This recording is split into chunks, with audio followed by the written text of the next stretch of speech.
하나님께서 오늘 우리에게 주시는 말씀은 사무엘상 31장 1절부터 13절까지의 말씀입니다.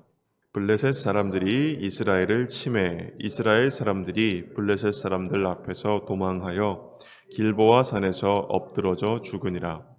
블레셋 사람들이 사울과 그의 아들들을 추격하여 사울의 아들 요나단과 아비나답과 말기수아를 죽이니라. 사울이 패전함에 활 쏘는 자가 따라잡으니 사울이 그 활 쏘는 자에게 중상을 입은지라. 그가 무기를 든 자에게 이르되 내 칼을 빼어 그것으로 나를 찌르라. 할례 받지 않은 자들이 와서 나를 찌르고 모욕할까 두려워하노라 하나 무기를 든 자가 심히 두려워하여 감히 행하지 아니하는지라. 이에 사울이 자기의 칼을 뽑아서 그 위에 엎드러지매 무기를 든 자가 사울이 죽음을 보고 자기도 자기 칼 위에 엎드러져 그와 함께 죽으니라. 사울과 그의 세 아들과 무기를 든 자와 그의 모든 사람이 다 그날에 함께 죽었더라. 골짜기 저쪽에 있는 이스라엘 사람과 요단 건너 쪽에 있는 자들이 이스라엘 사람들이 도망한 곳과 사울과 그의 아들들이 죽었음을 보고 성읍들을 버리고 도망하매 블레셋 사람들이 이르러 거기에서 사니라.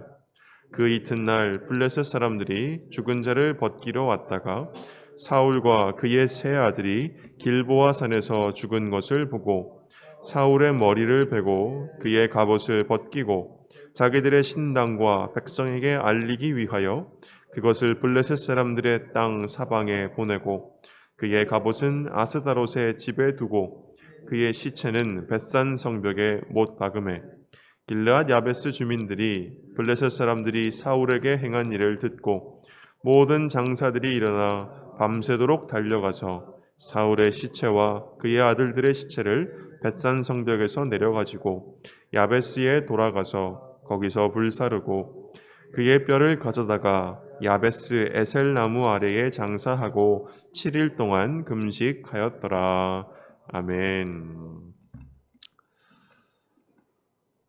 오늘 우리가 읽은 본문 사무엘상의 마지막 장인데요. 이 본문에서 마침내 사울이 죽음을 맞이하는 것을 우리는 보게 됩니다. 비참한 죽음을 사울은 맞이하게 됩니다. 블레셋 사람들이 이스라엘을 침략했고요. 그러나 전투의 승기는 블레셋 사람들의 것이었습니다. 그래서 먼저 요나단을 비롯한 사울의 세 아들들이 블레셋의 칼에 의해 죽게 됩니다.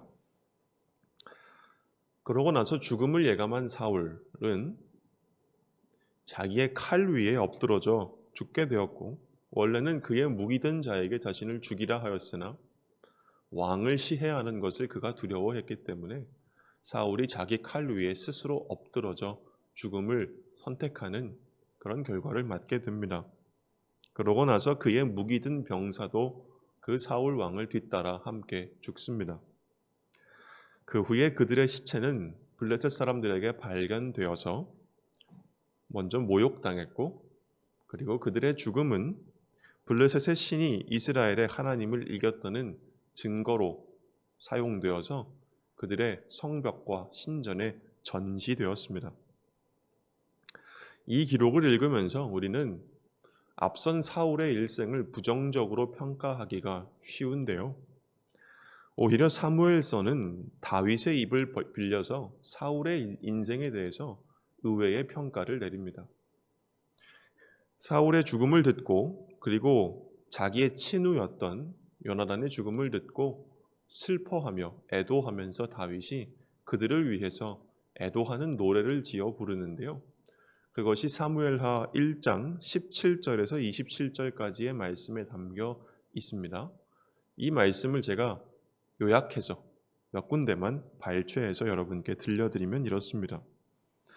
이스라엘아, 내 영광이 산 위에서 죽임을 당하였도다. 오호라, 두 용사가 엎드러졌도다. 죽은 자의 피에서 용사의 기름에서 요나단의 활이 뒤로 물러가지 아니하였으며 사울의 칼이 헛되이 돌아오지 아니하였도다.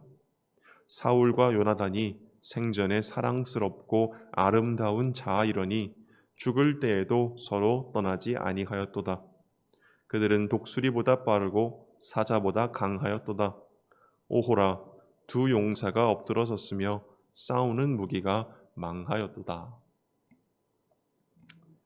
사울을 돌아보면 사울은 어떤 사람이었던가요? 그는 다른 사람들보다 키가 머리 하나 더 큰 사람, 돋보이고 특출나 보이는 그런 사람이었습니다. 다윗의 애도하는 이 노래가 노래하듯이 사울은 큰 용사였습니다. 그것도 평범한 농부에서 용사가 되어 일어선 사람이었습니다.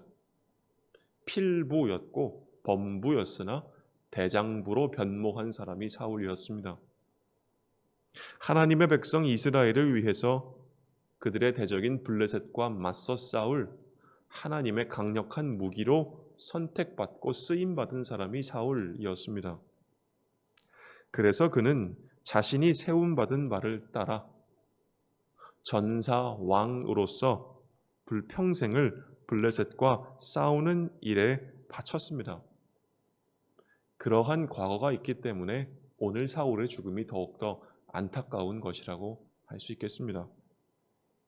사울의 사후에 길르앗 야베스의 용사들이 일어나서 사울과 그 아들들의 시체를 목숨 걸고 회수해 왔습니다. 이 일을 볼 때에 사울의 일생이 부정적인 것만은 아니었구나 하는 것을 우리는 알게 되죠. 길르앗 야베스 사람들은 적어도 그들만큼은 그들 자신이 사울이 하나님의 영에 의해 감동되었을 때에 참 용사가 되어 자기 백성을 구원했다고 하는 그의 영광의 증거였던 것입니다. 바로 여기서 우리는 사울의 죽음이 우리에게 주는 첫 번째 교훈을 마주하게 되는데요. 오늘 우리에게 이 말씀이 주시는 교훈 첫 번째를 함께 살펴볼 텐데 우리 함께 읽어보도록 하겠습니다. 우리는 한 번이라도 누구에게 뜨거운 사람이었습니까? 하는 것입니다. 길르앗 야베스 사람들이 사울을 위해 일어선 모습을 보면서 저는 우리나라 유명한 시인 중에 안도현 시인이라고 있는데 그분이 쓰신 유명한 시가 생각났습니다. 너에게 묻는다라는 제목의 시인데요. 제가 한번 읽어드리겠습니다. 너에게 묻는다. 연탄재 함부로 발로 차지 마라. 너는 누구에게 한 번이라도 뜨거운 사람이었느냐? 반쯤 깨진 연탄. 언젠가는 나도 활활 타오르고 싶을 것이다. 나를 끝닿는 데까지 한번 밀어붙여 보고 싶은 것이다. 타고 왔던 트럭에 실려 다시 돌아가면 연탄 처음으로 붙여진 나의 이름도 으깨어져 나의 존재도 까마득히 뭉개질 터이니 죽어도 여기서 찬란한 끝장을 한번 보고 싶은 것이다.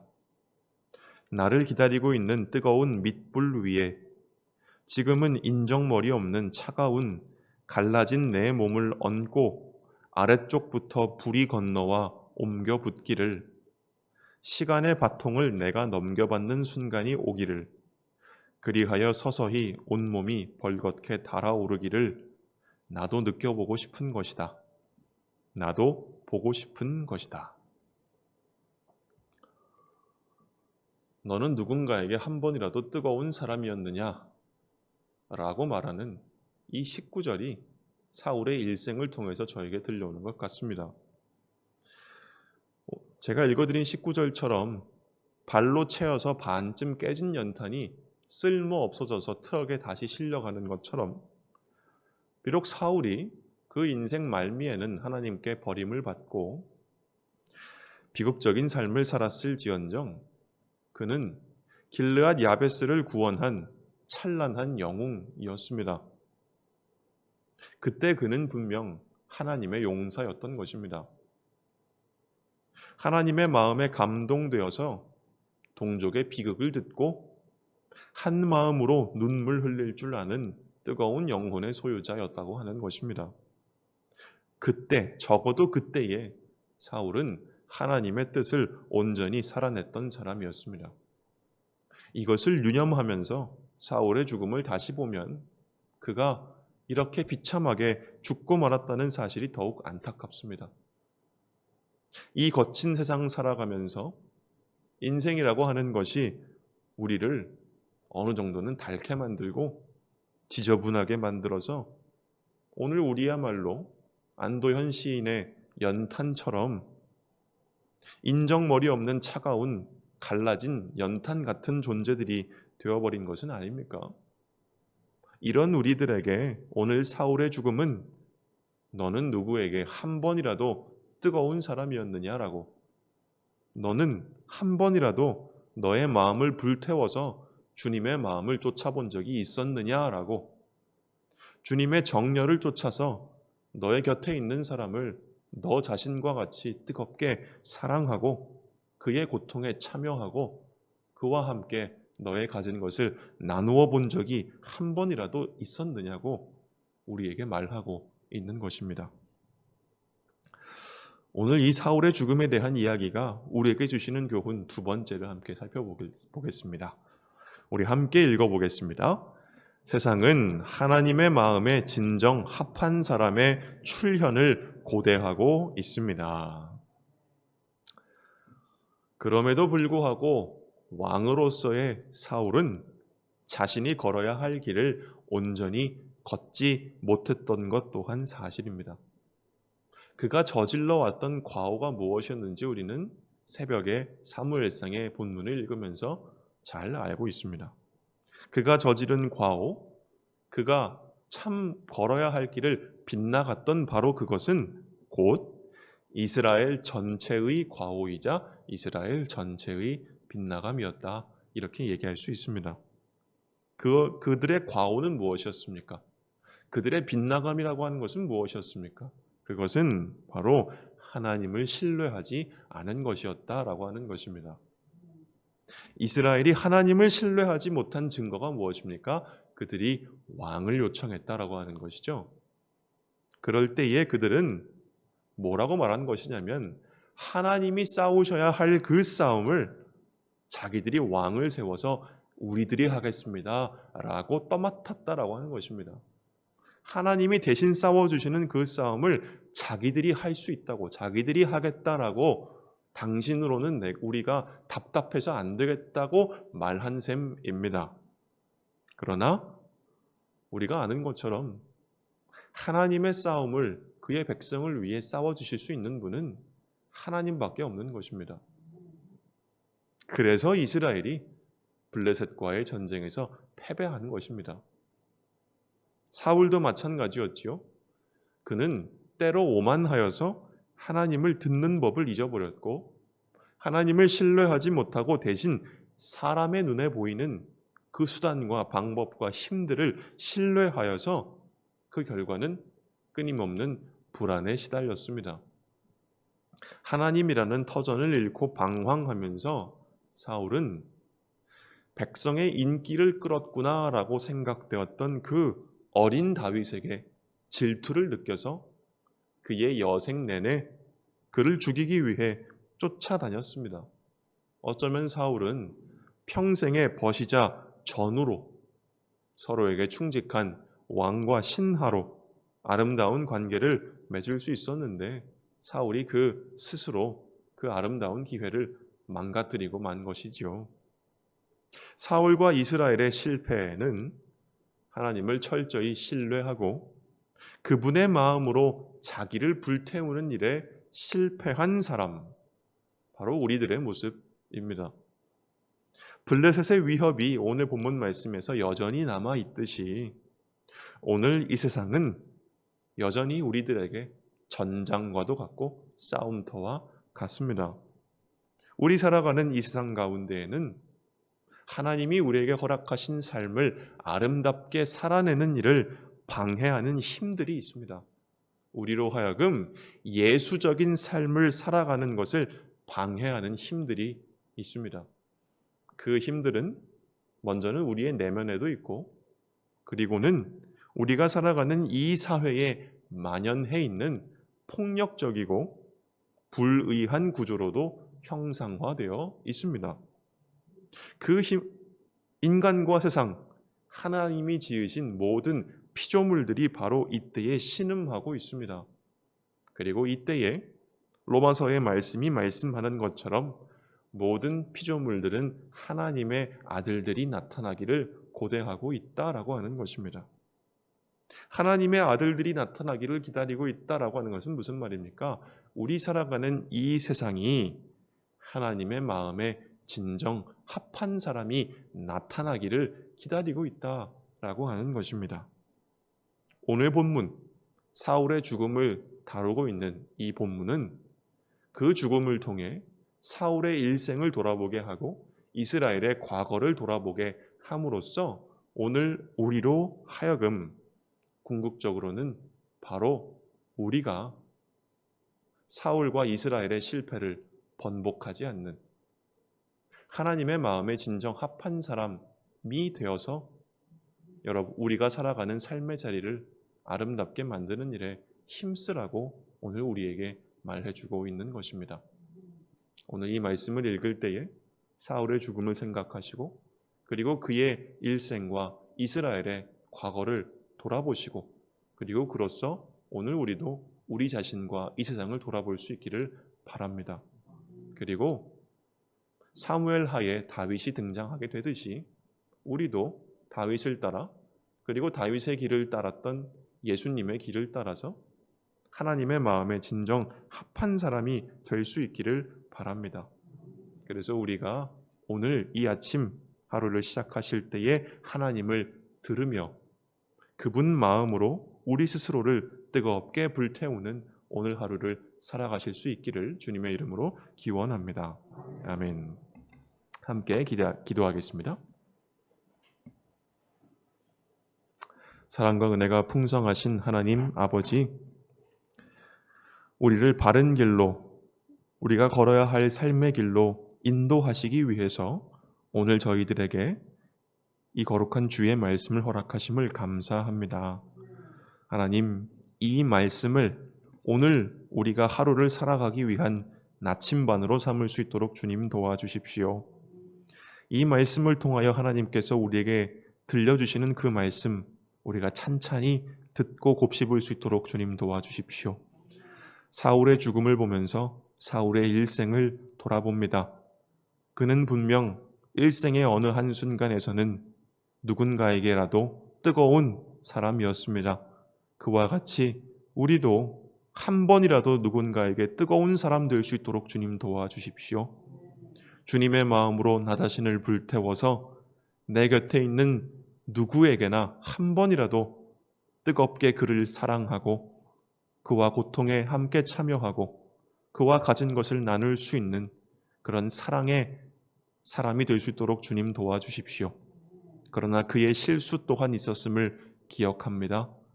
그가 하나님을 신뢰하는 일에 실패했던 것도 생각합니다. 주님, 우리가 이 실수를 반복하지 않도록 주님 도와주십시오. 이 세상이 하나님의 아들들이 나타나기를 진정 하나님의 마음에 합한 사람들이 나타나서 이 세상을 아름답게 하기를 기다리고 있습니다. 주여, 그들이 바로 우리가 될 수 있게 하여 주십시오.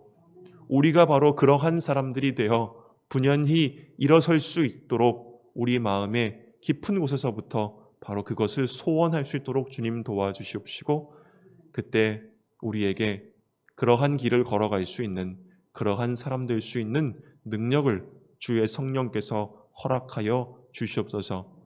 주님, 바로 그러한 사람이 되기 위하여 오늘 우리가 이 자리에 모였사오니 오늘 이 아침 이 하루를 시작할 때에 먼저 우리가 하나님 앞에 나아가 하나님의 마음을 듣고 청종하게 하여 주시옵시고 오늘 하루를 살아갈 때에 우리에게 하나님께서 들려주시는 그 하나님의 마음으로 우리 스스로를 불태우며 찬란하게 살아갈 수 있도록 주님 도와주십시오.